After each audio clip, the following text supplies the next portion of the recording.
Welcome to another episode of the Road to Ascendant series. A series where I give tons of Valorant tips and tricks in, so you can learn from my mistakes. Also, from this episode and on, I've decided to switch some things up. Instead of playing random agents, I will just play one single agent the whole episode. And by looking at the top comment of the previous episode, this week it's time for Yoru. Let's hop into the first game, my friends. Hello everyone. Okay, let's talk about Yoru. Another one of those agents where I'm not very experienced at. And in the first round of the first game, there's the telltale sign for it. Because what is this flash? 90 on jet.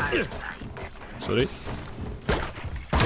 Nice. Very good. I know, you could argue I flashed the jet, so good flash, right? But if you look at the minimap, I basically flashed every teammate of mine. So instead, I should have used the pop flash next to me. But hey, it's just the first round. We get the hang of it eventually. In the second round, I got into a 1v3 situation. Can MrLowlander win this? You're done. Easy.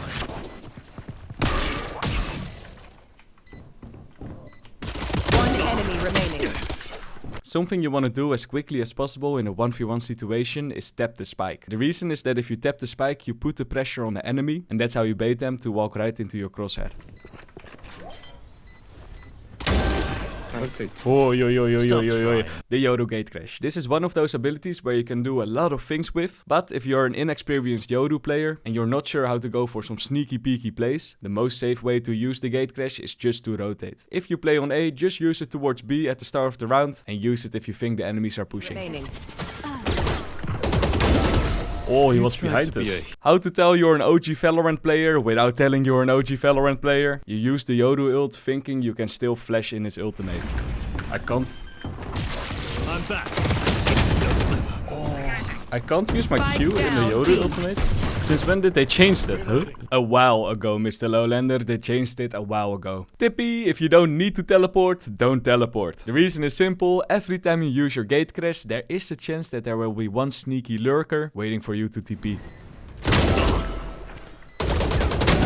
Oh, one behind in a... Now take a look at this clip and please tell me, where did Reyna came from? Wait, rotate. I hear so many steps on B now. Fuck. I was like, what? How? Where? Luckily for you, we now have the replay system. Look at this timing, man. Me and Reyna were basically standing next to each other, but we didn't see each other. Man, this is pretty unlucky on my part. Maybe it was a dangerous lurk, I don't know. But anyway, in the second half, we got a few more kills. 120 right now. One enemy remaining. But in the end, we lost the first game. Wow. Let's see, no MVP. Only -16. Let's go to the next one. Hello everyone. We're playing Bind, we're playing Yoru. Of course you know what we gotta do. The teleport trick. Yoru is actually one of the best agents to go through the teleport with. Because if you go through the TP, you can always go back with the gate crash. Yeah, that worked. Sadly though, we lost the first round and the 5 rounds after that. Yikes. Big tip if this happens to you, try to go for tactics you normally wouldn't be doing. Maybe by doing something unexpected, like pushing into showers, you might catch the enemies off guard. My turn. Fuck, why did I peek?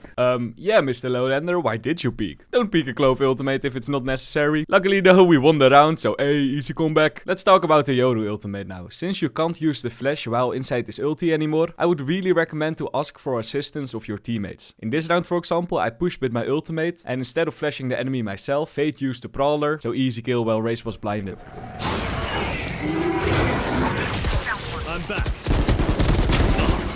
Oh, nice. For this next round, I want you to pay attention to my reload. Don't get it.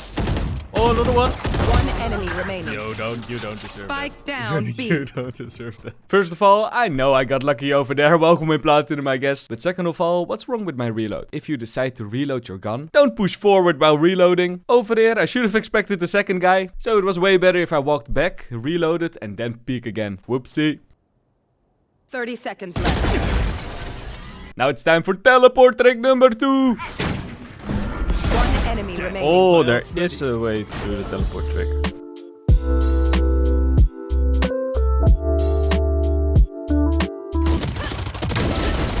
You died last? Wanna see a nice triple kill? I was very lucky that that first clove didn't spot me, because I was just standing around the corner of the container.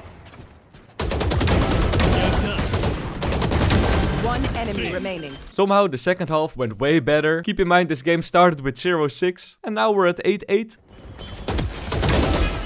Oh, beautiful shot, beautiful shot. And in the next round, it was time to use my ultimate again. Like I said earlier, a thing about the Yoru ultimate you always would do in the past was go close to an enemy, flash on the ground and then use a shotgun. But since you can't flash them anymore, I think a better way to use the Yoru ultimate is for info and to position yourself on a spot where the enemies don't expect you. A bit like the Omen ultimate, you know? So that's why even though I saw the Sage, I ignored her and went all the way to heaven to get a kill from there.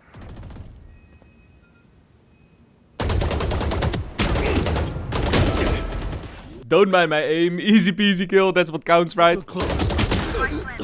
That was a little bit less good. But no worries, we won the game in the end, easy peasy. Hello, everyone. Let's start this game in the first gun round with a cool tricky I used. It's called a delayed peek. It's a very underrated trick, but something I like to do is when I hear multiple enemies pushing something, instead of peeking the first guy, I wait till I hear the steps running past and then I peek on the second or third guy. The reason, usually they are not prepared, so easy peasy kill. Take a look at this round and pay attention to the steps that the first enemy is making.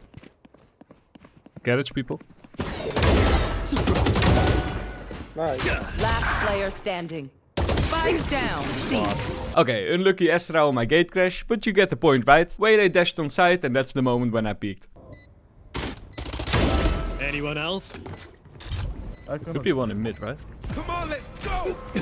Last player He has wall, standing. right? I don't need to tell you what the mistake was over here. If your teammate Phoenix is ulting, let him push first, don't push yourself. Just like the last game, this game again started off very bad. 0-8, ouch. Luckily though, in the 9th round, I finally got some kills. Bad luck. You're done. Back soon. One enemy remaining. Side, side. Someone see. Okay, finally, we're back, 0-8. And in the second half, things went a bit better. One enemy remaining. Okay, let me give you a tip about the post plant now.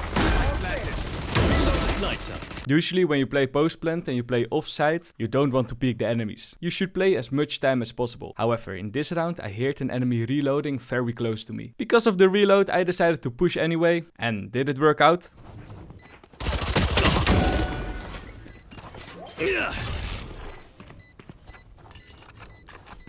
One enemy remaining. Is for us. Not today, not today. Let's go, Yoru, let's go. Easy peasy. Beautiful round, MrLowlander. Very lucky. But it didn't matter because we lost this game hard. And now we get to the point of the video where I need to tell you something. Usually my aim is to rank up at least one rank every episode. However, since I'm a bit rusty at this game lately, ranking up actually takes me a lot of time. That's why the last episode I posted was almost 2 weeks ago. So I want your opinion. Do you want me to post one episode a week? Doesn't matter if I rank up or not? Or do you want less episodes and show tips when I mastered the agent a little bit more? Let me know in the comments down below. Either way, for this episode I didn't rank up. I really tried. I mean, look at this match history. I'm just too rusty, man. But I didn't want you guys to wait for another week. Anyway, let me know in the comments what you think. Also, which agent you want me to play next. And I see you then. Bye bye.